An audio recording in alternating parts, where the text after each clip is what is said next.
This is one of the world's oldest recorded team sports and has roots in ancient warfare. Hi, I'm Rebecca Brayton and welcome to WatchMojo.com, and today we'll be learning more about polo. Here goes Don Pennycook.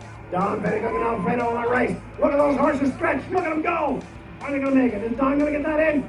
Yes! Whoa, whoa, whoa, whoa, whoa, whoa, whoa, whoa, whoa, whoa, whoa, whoa, it's in! A beautiful run by Don Pennycook. So give us a brief explanation of kind of the aim of the game of polo. Well, the aim of the game is to score more goals than the other team. The field is 300 yards long. It's 160 yards wide, approximately the same area as 9 American football fields. So the horse can cover a lot of ground, several miles in one chukker. A chukker is the period. It is 7.5 minutes of non-stop play. But if the whistle is blown for a foul and infraction, the clock stops. It takes about 12 to 15 minutes to play a chukker. And a normal game would be 6 chukkers. And Rule 18, the team that scores the most wins. What can you tell us about the origins and history of the sport? First recorded history about 2,500 years ago in Persia. And the British Army basically took it to all the Commonwealth countries. Argentina, I would say now, is the mecca of polo. That's where most of the horses come from, where the best players are from now, and grooms, etc., etc. And what about the culture, traditions, and etiquette involved in the sport? It's a gentleman's sport, you know, and gentleman's sport played by gentlemen. A famous Argentine said once, you need hot blood and a cool head to play this game, because it gets very intense out there. What skills would you say are important to excel in polo? Well, riding is key. It's paramount. You got to be a good rider to excel, but you need a game sense and you need terrific hand-eyeball coordination. I'd say it's a very humbling sport to learn because it takes you a while to get proficient at it. So tell us about the polo team and the different players and how it's broken down.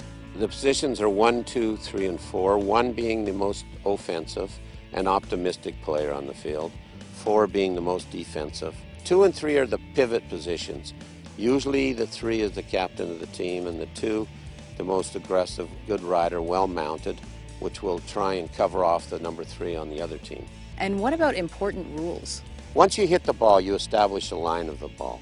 And that's your line, and you can keep going on that. Nobody can come in and intercede or cause you to pull up to miss that ball, cause an accident. You're allowed to hook, you're allowed to make contact with the rider, ride off, move him off the line, take the line on the other side of the ball. But all the rules are for safety. What are the different polo shots? The basic shot is the offside forehand, where you hit off the right side of the horse. Then the near side forehand is off the left-hand side of the horse. Near side back, see off the other side of the horse, and offside back here. Then there's a tail shot each way, neck shot each way. What equipment is necessary to play? You need a helmet, knee pads, a mallet, and a ball, and a horse.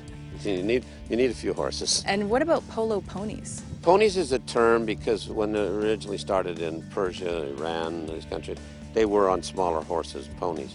It's just an expression. They're really horses. Here, most of our horses are from Argentina.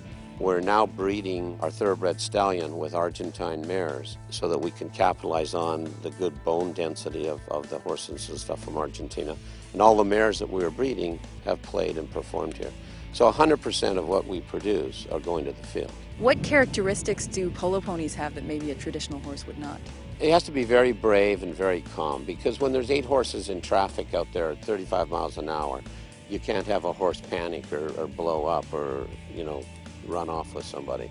So the intelligence and the calmness is probably the most important. Short back, athletic ability to stop quickly and turn, very, very important. And I would say in the game, a horse is 75% of it. So a lot of training and stuff goes into getting the ponies to the field. Do you have any tips for beginners? It's like skiing, or it's like anything. If you take a lesson to start, you won't develop bad habits. You'll start on a safe horse. So all you'll have to think about is actually the ball, hitting the ball, and executing what the teacher tells you. Thank you very much. You're welcome.